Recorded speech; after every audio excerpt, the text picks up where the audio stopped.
여러분, 요한계시록은요, 과거, 현재, 미래에 대한 말씀입니다.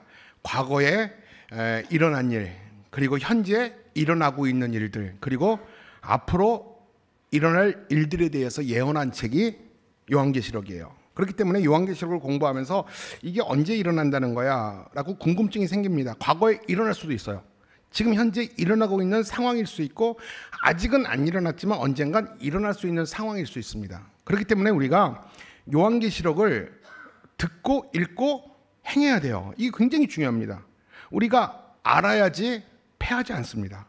우리가 알아야지 사탄에게, 악한 자들에게, 적그리스도에게 속지 않습니다. 그렇기 때문에 우리가 듣고 읽고 지킨다고 했는데, 지킨다는 것은 어떤 의미라고 그랬죠? 깨어 분별해야 됩니다. 깨어서 이 시대를 분별할 줄 알아야지 우리가 잠들지 않고 속지 않아요. 그렇기 때문에 우리가 이 요한계시록을 공부하는 것은 너무나도 중요하다고 저는 분명히 믿습니다. 주님이 언제라도 재림하실 때, 주님이 언제라도 오실 때 우리가 당황하지 말아야 됩니다.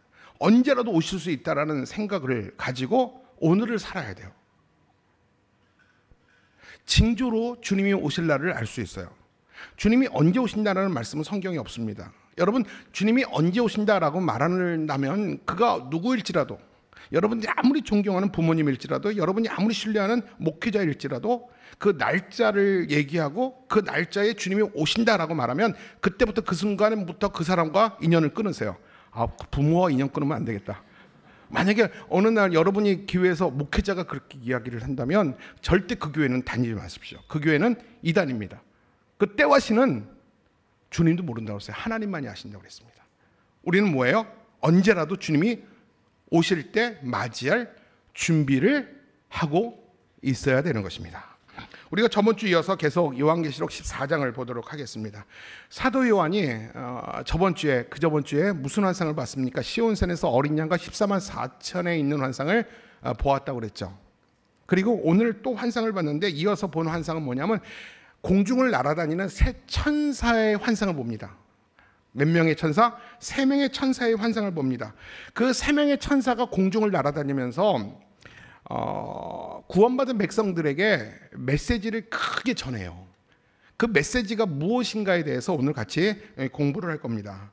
자, 첫 번째 천사가 우리가 저번 주에 잠깐 나누었다가 맛배기만 하고 끝낸 천사가 바로 첫 번째 천사입니다.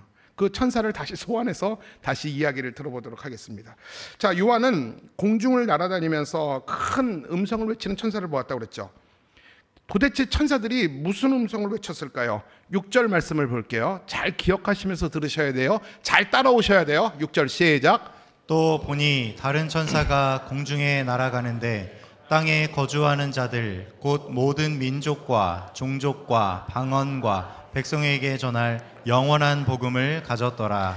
자, 공중을 날아다니는 천사가 이 땅에 거하는 자들, 모든 민족과 종족과 이 방언을 하는 자들에게 영원한 복음을 가졌다고 그랬습니다. 이 천사가 복음을 가졌다. 그렇다면 여러분, 이 공중이 어떤 의미라고 그랬죠? 공중? 우리가 생각하는 하늘과 창궁이 아니라고 그랬어요. 이 공중이 뭐예요? 공중하면 공중 권세를 누가 잡고 있습니까? 악한 원수마귀. 그러니까 악한 세상을 의미하는 겁니다. 여러분, 이 세상, 이 문화, 이 공중, 이 우리가 살고 있는 이 모든 주도권을 가진 세상은 하나님이 다스린 세상이 아니라 악한 원수 마귀가 휘어잡고 있어요. 그러니까 믿음 있는 자들이 이 세상을 이해를 못하는 거예요. 이 세상이 하나님의 뜻대로 하나님의 통치가 이루어지는 게 아니라 자꾸 세상이 꼬여가고 하나님을 반대하고 하나님을 반역하는 겁니다. 그럴 수밖에 없죠. 세상은 누가 잡고 있으니까? 공중 권세 잡은 자들이 붙들고 있기 때문에 그런 것이죠. 여기서 특이한 표현이 하나 나오는데, 공중에 날아다니는 천사가 큰 음성으로 복음을 전했는데 어떤 복음이라고 그랬습니까? 6절 후반절에 보니까 영원한 복음을 전했다라고 말했습니다. 영원한 복음을 가지고 있다라고 그랬는데, 여러분, 복음은 원래 이중성이 있어요. 구원과 심판이 있습니다. 복음을 받는 자에겐 구원, 복음을 받지 않는 자에겐 심판이 있어요. 그래서 이 전하는 복음은요, 항상 이중성이 있어요. 구원과 심판.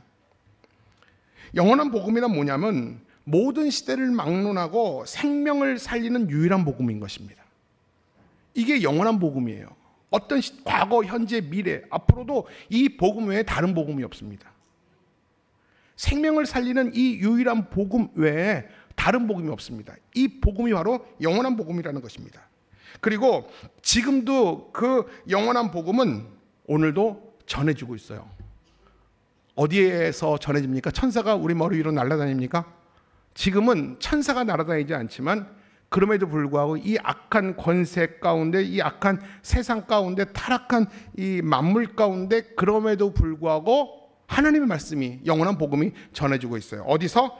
교회에서, 강단을 통해서, 목회자를 통해서 생명을 살리는 영원한 복음, 유일한 복음, 생명의 복음이 오늘도 전해지고 있다는 사실을 여러분 믿으시기를 바랍니다. 그리고 7절에서는요, 천사가 큰 목소리로 전한 영원한 복음 앞에서 또는 하나님의 심판 앞에서 우리 자세에 대해서 얘기합니다. 오늘도 하나님이 우리에게 복음을 전하고 있는데 우리는 이 복음을 어떻게 들어야 될 것인가? 그리고 이 복음에는 이중성이 있다고 그랬죠. 구원과 심판. 이 심판의 메시지 앞에서 곧 다가올 하나님의 진노 심판 앞에서 우리는 어떤 자세로 오늘을 살아가야 되는가에 대해서 오늘 7절에서 이야기를 하고 있어요. 우리가 한번 7절 같이 읽어볼까요? 시작. 그가 큰 음성으로 이르되 하나님을 두려워하며 그에게 영광을 돌리라. 이는 그의 심판의 시간이 이르렀음이니 하늘과 땅과 바다와 물들의 근원을 만드신 이를 경배하라 하더라. 제가 퀴즈를 낼게요. 저 말씀 가운데 하나님의 심판 앞에서, 하나님의 말씀 앞에서 우리가 가져야 될 자세가 몇 가지가 있습니까? 본문 띄워주세요. 자, 찾아보세요. 자, 세 가지를 찾아보세요.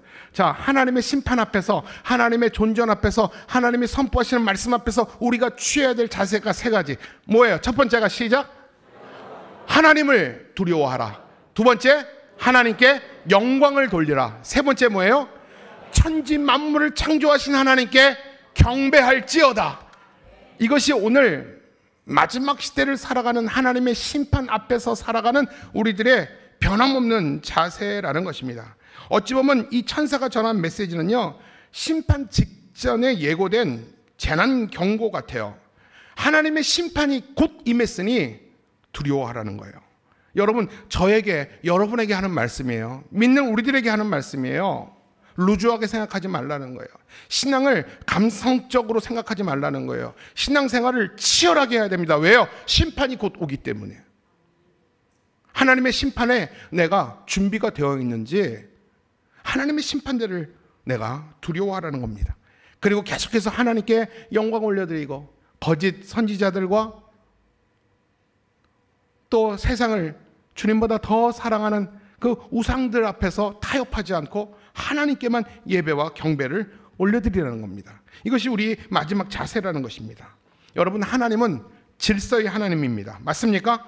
하나님이 세상을 창조할 때 질서 정연하게 만드셨어요. 그냥 혼란스럽게 만들지 않았습니다. 남자와 여자를 창조하셨습니다. 그리고 주인과 소유물을 분명히 나누셨습니다. 그래서 이사야서에 보면 소유는 그 임자를 알고 나귀는 주인의 구유를 안다고 그랬습니다. 이것이 질서입니다. 여러분, 사도 요한이 살던 이 로마 시대에는 그 로마의 정권이 저질렀던 악행 중에 하나가 뭔지 아십니까? 창조 질서와 사회 질서를, 자연 질서를 파괴하고 무주공산으로 만든 겁니다. 하나님의 창조 질서를 완전히 힘으로 권력으로 와해시켜 버렸습니다. 그래서 온 세상은 마치 임자 없는, 주인 없는 동물들처럼 싸나웠고요. 그리고 힘이 지배하는 정글 같은 세상이 이 로마의 정권 시대였습니다. 그리고 로마는 자신들이 힘으로 빼앗은 모든 나라들에게 황제 숭배를 무력으로 강요함으로써 모두가 우상 숭배하게 했어요. 만약에 우상 숭배를 하지 않고 황제의 숭배를 거역하면 사나운 짐승들이 어떻게 하면 물고 찢고 박해하고 죽이기까지 했습니다. 이것이 바로 이 로마 시대의 참상이었습니다. 그 가운데서 타켓이 그리스도인이에요. 유일신 여호와 외에는 누구에게도 절하지 않았습니다. 황제일지라도 신의 자리에 오르면 절대 경배하지 않았습니다. 그렇기 때문에 이 잔인한 짐승 같은 그 권력자들이 물어뜯고 박해하고 죽였던 거예요. 그렇게 삭막하고 하나님이 꼭 없을 것 같은 세상 속에서 그럼에도 불구하고 공중을 날아다니는 천사들이 정말 짐승들한테 짓밟히고 있는 성도들에게 큰 소리로 외치고 있는 거예요. 하나님의 심판이 곧 있을 것이다. 두려워해라. 저 짐승들을 두려워하지 말고 박해하는 저 그리스도인들을, 권력을 두려워하지 말고 하나님의 심판대를 두려워해라. 그리고 지금처럼 숨을 죽여서라도 하나님께 예배하고 하나님을 경배하는 삶을 놓아서는 안 된다. 여러분, 이 말씀은 곧 예수님이 이런 말씀과 비슷한 것 같아요. 몸은 죽여도 영혼을 능히 죽이지 못하는 자들을 두려워하지 말고 몸과 영혼을 능히 지옥으로 멸하실 수 있는 주님을 두려워해라. 이 말씀과 같은 일맥상통의 말씀이라고 믿습니다. 이것이 첫 번째 천사가 성도들에게 하는 말이에요. 로마와 로마의 권력자들과 짐승들을 두려워하지 말고 몸과 영혼을 능히 지옥에 보낼 수 있는 하나님의 심판을 두려워해라. 오늘을 참아라. 오늘을 견디어라. 진짜 두려워할 대상은 하나님이다. 이것이 첫 번째 천사가 오늘 우리에게, 신앙 때문에 오늘 힘들어하고 고통당하는 여러분들에게 주시는 위로의 말씀이에요. 또 둘째 천사가 뭐라고 하는지 우리 한번 또 들어봤으면 좋겠어요. 우리 8절 말씀이에요. 시작. 또 다른 천사 곧 둘째가 그 뒤를 따라 말하되 무너졌도다 무너졌도다 큰 성 바벨론이여 모든 나라에게 그의 음행으로 말미암아 진노의 포도주를 먹이던 자로다 하더라. 큰 성 바벨론이 무너졌도다 무너졌도다. 여러분, 이 내용은 계시록 16장 17절부터 27절의 내용을 보면 7대접의 심판에서 이 내용을 다루게 되고요. 그리고 또 이후에 요한계시록 17장과 18장에서 이 내용을 아주 자세하게 다룹니다. 어떤 내용이요? 바벨론 성이 무너진 내용. 여기서 잠깐 소개만 하는 것이고 구체적으로 이 내용은 후에 기록되어 있다라는 사실을 여러분께 알려드립니다. 자, 그러면 큰 바벨론 성이 무너졌다고 하는데 무너진 큰 바벨론 성은 누구를 지칭하는 것일까요? 두 가지 의미로 보는 거예요. 그 첫 번째 무너진 바벨론 성은 뭐냐면 바다와 땅에서 올라온 짐승들, 그래서 하나님과 성도들을 박해했던 적그리스도들, 그 로마 정권에 사로잡혀서 하수인이 되어서 교회와 성도를 박해했던 그 악랄한 자들, 바로 그 박해자들을 큰 성 바벨론이라고 또 해석하고, 또 하나는 여러분들이 잘 알고 그 당시 모든 사람들이 알고 있는 큰 성 바벨론성은 로마를 얘기하는 겁니다. 로마가 곧 무너졌도다 무너졌도다라고 이야기를 하는 거예요. 여러분, 바벨론과 로마는 굉장히 닮은 점이 많습니다. 이 두 나라의 공통점은 제국을 제패하고 제국의 모든 그 세계를 제패했던 이 제국이고요. 또 유대인들에게 깊은 상처를 줬던, 유대인들을 파괴했던 이 민족이 바벨론과 로마입니다. 그래서 586년에 신흥 바벨론에게 완전히 남유다가 멸망하잖아요.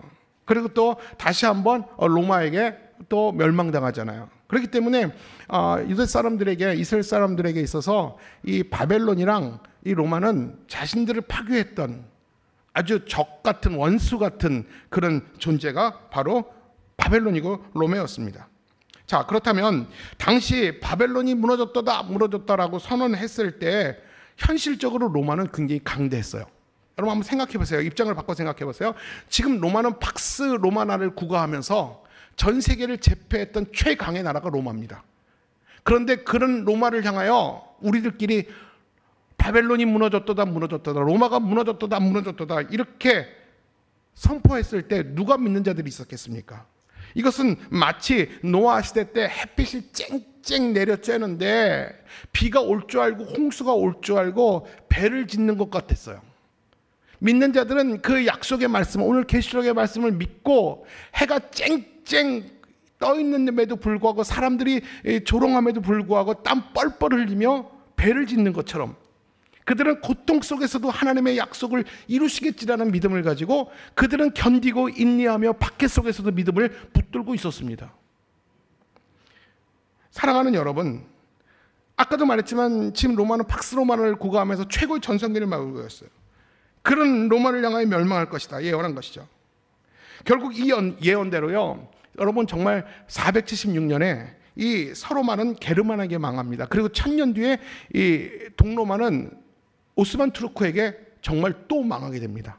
여러분 이 1476년인가 그 서로마가 완전히 동로마가 완전히 망하게 됐는데, 진짜 이 로마가 복음 앞에서 무너진 때가 언제인지 아십니까? 476년이 아니에요. 1700 몇 년이 아니에요. 진짜 로마가 무너진 때는 언제냐면 313년에 밀라노 칙령으로 기독교가 공인화가 됩니다. 그때 바로 로마가 복음 앞에서 무너진 거예요. 310년에 기독교가 공인될 때, 바로 그 순간에 이 복음 앞에서 로마가 완전히 무너진 것입니다. 영적으로 무너진 것이죠. 여러분, 그렇다면 큰 성 바벨론 로마가 멸망한 이유가 뭡니까? 왜 로마가 그렇게 잘 나가는, 정말 전 세계를 제패했던 이 로마가 왜 무너졌습니까? 무너진 이유에 대해서 성경 그 이유를 분명히 말하죠. 8절 하반절입니다. 시작. 무너졌도다 무너졌도다 큰 성 바벨론이여, 모든 나라에게 그의 음행으로 말미암아 진노의 포도주를 먹이던 자로다 하더라. 자, 로마가 멸망한 이유가 바로 여기 있어요. 모든 나라에게 음행으로 말미암아 진노의 포도주를 먹게 했다라는 거예요. 그게 망한 이유예요. 다시 말할까요? 모든 나라에게 음행으로 말미암아 진노의 포도주를 먹게 했다. 진노의 포도주를 먹어서 멸망한 게 아니라 다른 나라들에게 진노의 포도주를 먹게 하는 일에 주도적인 역할을 했다라는 겁니다. 여러분, 여기서 음행, 모든 나라에게 음행으로 말미암아 그러는데, 이 음행은 무슨 말이냐면 실질적인 진짜 음행, 음란함. 이 음란함을 얘기할 수도 있고, 음행은 우상 숭배를 함으로 하나님을 대적해 하는 것. 다시 말하면 자기가 정복한 나라에게, 정말 이 로마 문화가 굉장히 성적으로 타락한 문화입니다. 여러분, 동성애 하는데 이 동성애가 로마 시대 때 정말 극성을 이뤘습니다. 극성을 이뤘습니다. 이 동성애뿐만 아니라 수간, 이 동물들과 그리고 이 아이들과, 정말 지금도 생각하면 끔찍한 그런 음행의 그 동성애와 이 수간의 그 타락한 범죄가 이 로마 시대의 성문화였어요. 그러니까 자기가 힘으로 정복한 나라에게 이 음행을 퍼뜨리고, 그 음행으로 말미암아 진노의 포도주, 하나님의 심판을 받게 하는 것에 주도적인 역할을 한 게 로마라는 거예요. 너 혼자 망하는 게 아니라 다른 나라도 다 망하게 했다라는 거예요. 음행으로, 음란함으로, 또는 우상숭배로. 그 역할을 했기 때문에 다른 나라들 10대 맞을 거 너는 100대 맞는 거다. 오늘 이런 의미를 얘기를 하고 있는 거예요. 여러분, 이 말은 다시 설명하면 이거예요. 자신이 힘으로 통치한 모든 제국들에게 팍스 로마 나라는 이 경제적, 정치적 이 안정감을 그들에게 선사하고, 그 대신 하나님을 대적하는 일을 하도록 주도적으로 그들을 이끌고 왔다는 거예요. 내가 너희한테 정치적 평안과 물질의 부유함을 줄 테니까 너희들은 나를 따라서 하나님을 대적하고 황제에게 우상을 숭배하고 우리의 로마로, 로마 시대와 로마의 정신을 너희가 이어가라. 로마 정신은 딴 게 아니에요. 음란하고 타락하고 하나님을 대적하고 자기가 동물들이 신이라고 경배하는 이것들을 주도하고 그것들을 강요했던 세상이 이 로마의 이 스피릿이었어요. 이 부요함과 이 편안함을 제공하면서 하나님을 배반하고 음란의 올부에 다 빠지도록 그 하는 일에 로마가 선봉장이 됐다라는 것입니다. 결국 그런 음행의 결과로 인해서 하나님의 심판인 진노의 포도주를 다 마시게 했다라는 겁니다. 그렇기 때문에 여러분 잘 들어보세요.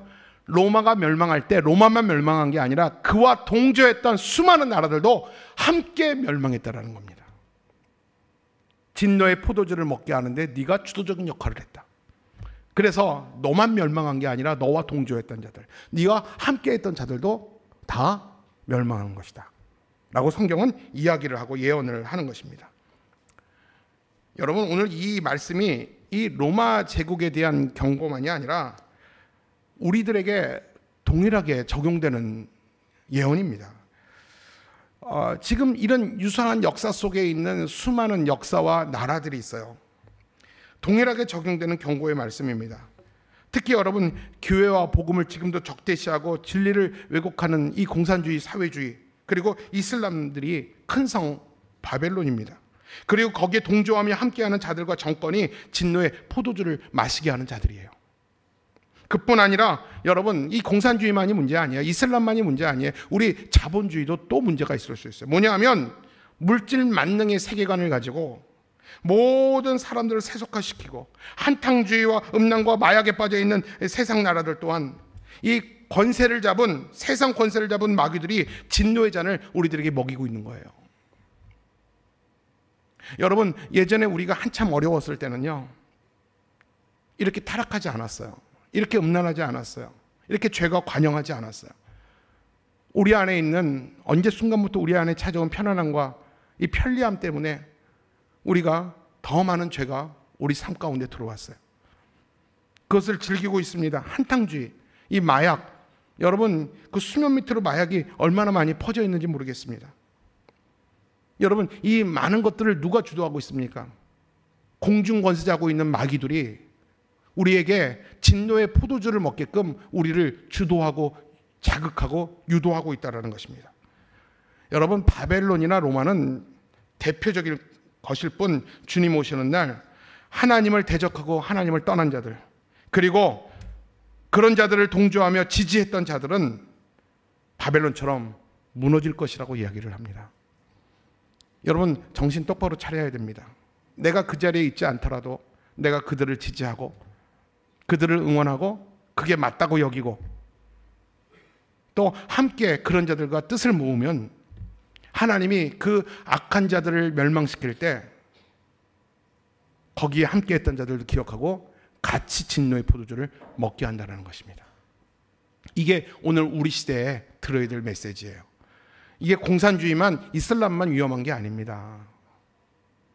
자본주의 살아가는 우리들, 물질 만능 배금주의로 세속주의에 빠져가지고 하나님보다 더 소중하고 더 귀한 것들이 훨씬 더 많은 세상 속에서 하나님과 세상을 겸하여 섬기는 자들, 물질 문제라면 내가 하나님도 얼마든지 배신할 수 있고 돌아설 수 있다고 하는 자들, 나에게 먹을 것을 주는 자를 하나님으로 여기는 자들,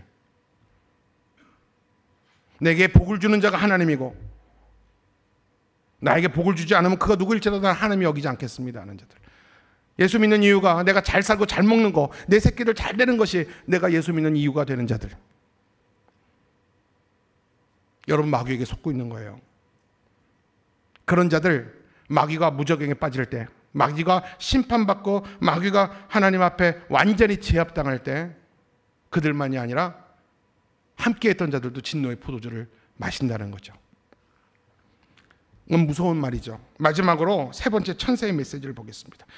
이제부터 더 무서운 얘기가 나옵니다. 우리 9절과 10절입니다. 시작. 또 다른 천사 곧 셋째가 그 뒤를 따라 큰 음성으로 이르되 만일 누구든지 짐승과 그의 우상에게 경배하고 이마에나 손에 표를 받으면 그도 하나님의 진노의 포도주를 마시리니 그 진노의 잔에 섞인 것이 없이 부은 포도주라.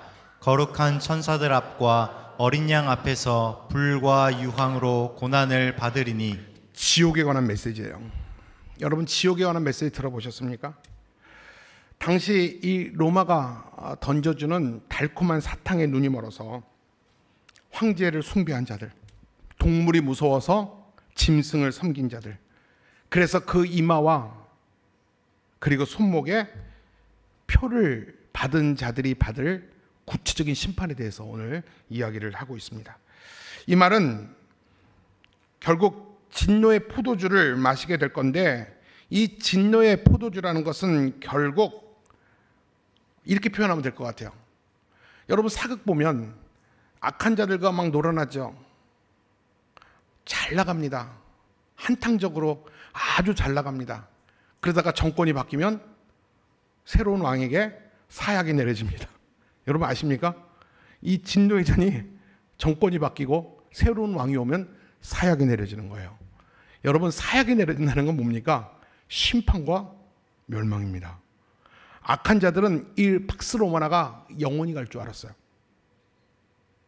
내가 잡은 로마의 이 권세가 평생 영원히 자녀 대대 손손대로 우리가 잘 살 줄 알았어요. 근데 복음 앞에서 로마가 무너졌어요. 한순간에 역전이 되어버렸습니다. 그러다 보니까 로마만이 아니라 그 가운데 사탕을 먹던, 단물을 빨던, 짐승을 섬기던 모든 자들이 다 사약을 받는 날이 온다는 것이죠. 이해 가십니까, 여러분? 오늘 근데 본문 10절 볼까요?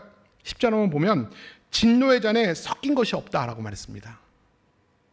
진노의 잔에 섞인 것이 없이 부은 포도주다라고 말했는데, 섞인 것이 없다, 사약에 섞인 것이 없다, 이 말은 무슨 의미 같아요? 사약에 물 같은 거, 달콤한 거 같은 거 첨가되지 않았다라는 거예요. 심판이 잔인하다라는 거예요. 용서가 없다라는 거예요. 조금도 동정이라든가 불쌍히 여김이 없다라는 거예요. 하나님이 내리는 심판과 진노의 잔은요, 무시무시하고 무섭고 잔인하고 혹독한 심판밖에 없다라는 것입니다. 인정사정 볼 거 없다라는 겁니다.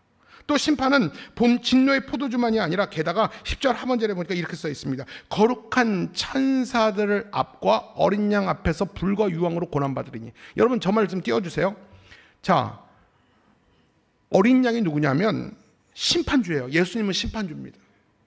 여러분, 예수님은 구원자이면서, 우리에게는 구원자이면서 믿지 않는 자들에게는 누가 됩니까? 심판주가 됩니다. 주님이 심판주가 되고 거룩한 천사들은 그 심판을 수종드는 거룩한 천사들이라는 거예요. 여러분 한번 나를 생각해 보세요. 염라대왕이 심판하는 게 아니에요. 여러분 너무 영화 많이 보지 마세요. 염라대왕이 심판하는 게 아니라 예수 그리스도가 심판주가 되어서 그 수많은 거룩한 천사들이 그 심판을 돕고 수종든다는 거예요. 그리고 그 심판은 인정사정 볼 것 없이 너무너무 잔인하고 혹독한 심판이 이루어질 거라는 것을 이야기하는 것입니다. 여러분, 이것은 지옥을 의미하는 거예요. 여러분, 불과 유황으로 심판받는다. 불과 유황. 우리 창세기 19장에 보니까 소돔과 고모라 성을 여러분 연상케 하지 않습니까? 하늘에서 막 불비가 내리는 거예요.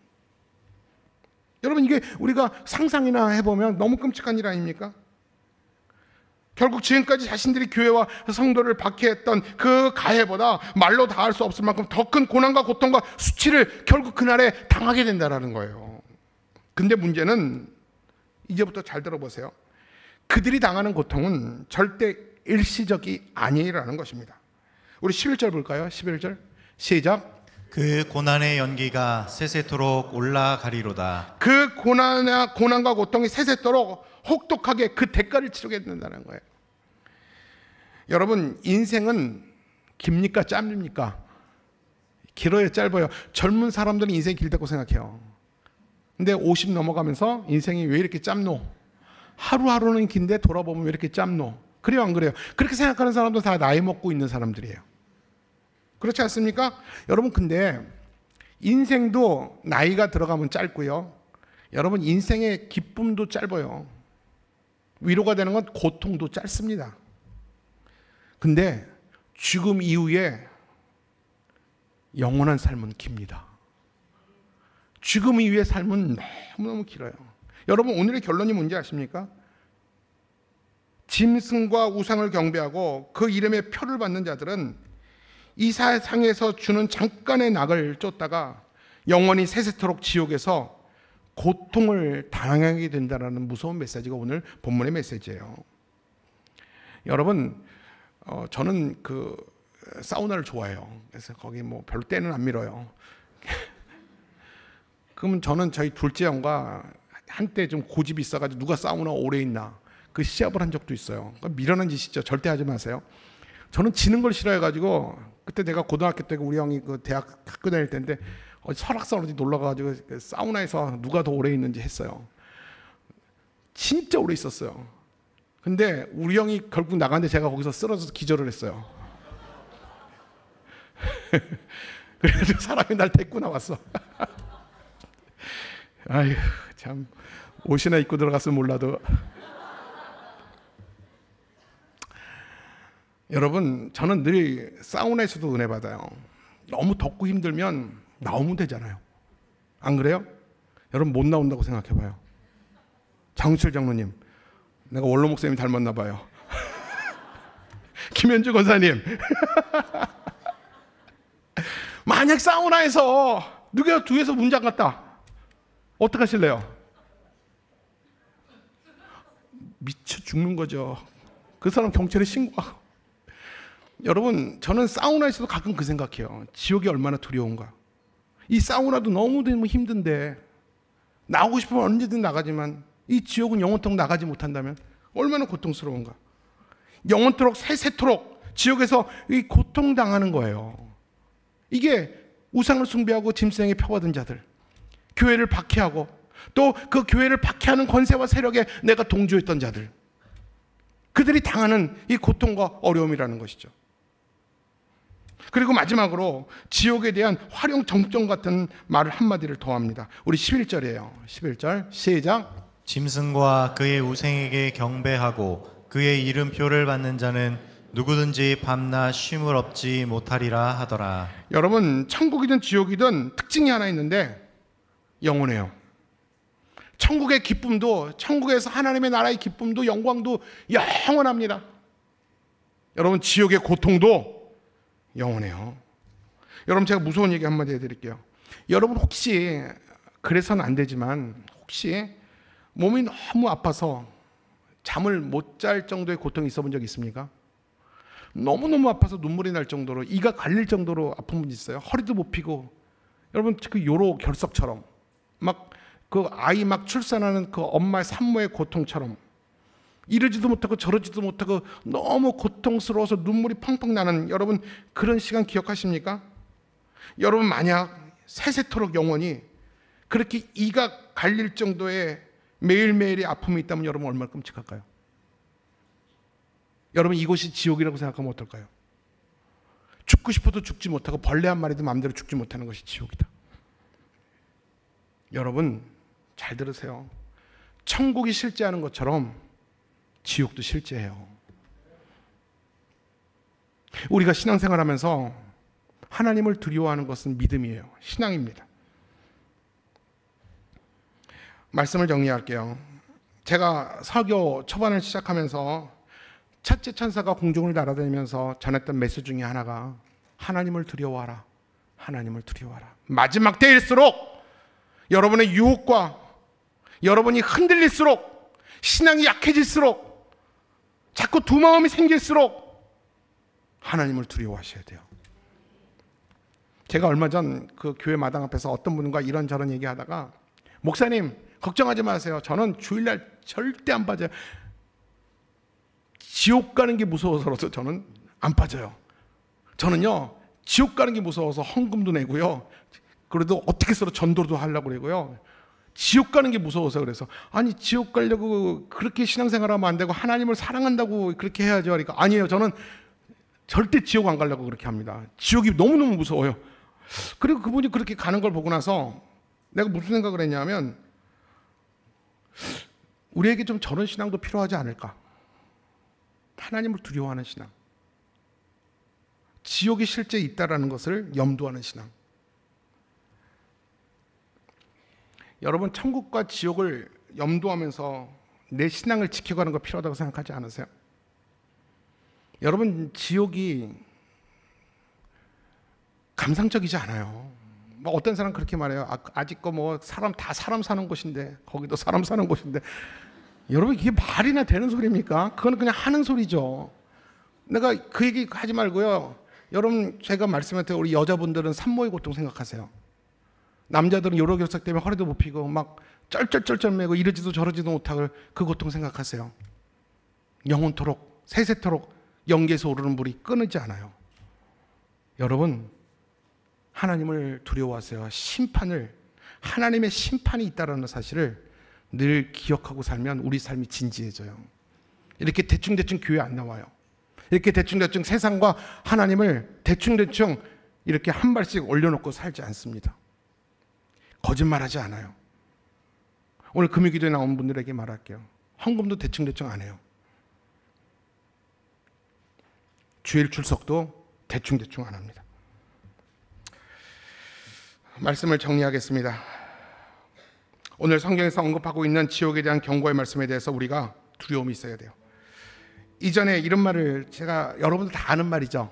이런 말을 들었던 것 같아요. 어떤 가정에서 아빠만 교회 안 다니고 엄마랑 그 아이만 교회를 출석했대요. 근데 그 아이가 5살짜리 6살짜리 그 아이 한 명인데 매일 밥 먹으면 자기가 기도한다고 그랬대. 자기가 이게 아늑내일 거야. 그래서 매일 아이가 기도한대요. 근데 그 아이가 기도하는 게 너무 이쁘니까 그냥 아빠도 그냥 허용해졌대요. 눈 질끈 감고 이러고 있었대요. 진짜로. 근데 아이가 매일매일 기도하다가 어느 날 이 아이가 은혜를 받았는지 교회 와서 밥 먹다가 우리 아빠 예수 믿게 해주세요. 우리 아빠 지옥 가면 어떡해요? 그러면서 이 아이가 지옥에 관한 얘기를 들었나 봐요. 갑자기 식사 기도하다가 막 엉엉 울기 시작하고 통곡을 하며 울기 시작했다는 거죠. 그래가지고 밥 먹다가 이게 왜 야야 알았어 아빠 교회 갈게. 그리고 그 아빠가 교회를 나왔다는 얘기 있어요. 여러분 다 알고 있죠. 여러분 우리 주위에 지옥 가면 안 될 820명의 태신자 영혼들이 있어요. 그분들을 하나님 우리 손에 붙이셨어요. 여러분에게 맡겼다라는 거예요. 여러분에게 맡겼다는 것은 어떤 의미가 있는지 아세요? 그 손에서 도로 찾는다는 거예요. 하나님이 그 영혼을 내게 맡기셨으면 그 영혼을 내게 물으실 거예요. 그 영혼 어디 있냐고. 여러분 지옥 가면 안 될 그 영혼을 위해서 천국에서 다시 만날 수 있도록, 천국에서 한 송이 꽃처럼 피어날 수 있도록 우리가 마음을 다해 뜻을 다해서 진심으로 그 영혼을 위해 기도해야 됩니다. 사랑하는 여러분, 오늘 이 새 천사가 전한 메시지의 공통점은 하나예요. 환난과 고통이 있다 할지라도, 신앙 때문에 어려움이 있다 할지라도 그들을 두려워하지 마라. 그들에게 소외됐다고 외로워하지 마라. 나 혼자 왕따 된 것처럼 슬퍼하거나 소외감 느끼지 말라는 겁니다. 그들의 비유를 맞추면서 그들과 함께하고 동조하지 마라. 그들을 두려워하지 말고 오직 하나님을 두려워해라. 하나님이 언젠가 갚아주시는 날이 있고 언젠가 하나님께서 내 편이 되어주시고 오른손에 붙드시고 하나님이 우리를 들려주실 겁니다. 우리 눈으로 짐승에게 경배한 자들, 손과 이마에 낙인 찍힌 자들이 하늘에서 우르르 떨어지는 것처럼, 우수수 떨어지는 것처럼 그것을 보게 될 날이 있습니다. 저와 여러분은 누구예요? 노아 시대 때 햇빛이 쨍쨍 나더라도 배를 짓는 사람들이에요. 맞습니까 여러분? 이 표현이 딱 맞아요. 남들은 비웃어요. 비가 언제 온다고 이 배를 지어, 이 바보 멍충아. 너만 그러고 살아. 왜 이렇게 바보같이 살아? 어디 비가 와? 일기예보 봐봐. 어디 비가 와? 왜 이렇게 바보같이 그렇게 살아? 라고 말할지라도 우리는 소망을 하나님께 두고 하나님이 약속을 지키시는 그 하나님이 오늘도 믿음이 뭐라고요? 햇빛 쨍쨍 띄는 날 배를 짓는 믿음, 그 소망으로 오늘도 주님께 소망 두고 견디고 인내하고 참고 오늘도 믿음을, 기도를 주님께 심을 수 있는 저와 여러분 되시기 바랍니다. 마지막 날 하나님의 나팔 소리가 빰빠바바빰 그리고 울릴 때 탁 하늘을 보면 내가 죄 짓는 순간일지라도 하나님께서 나를 구원하실 거라는 믿음이 있어야 되죠. 주님을 언제라도 맞이할 준비. 마라나타 주 예수여 어서 오시옵소서. 그 은혜가 저와 여러분 모두에게 있기를 주님의 이름으로 축원합니다. 자, 우리 그런 의미에서 우리 한번 찬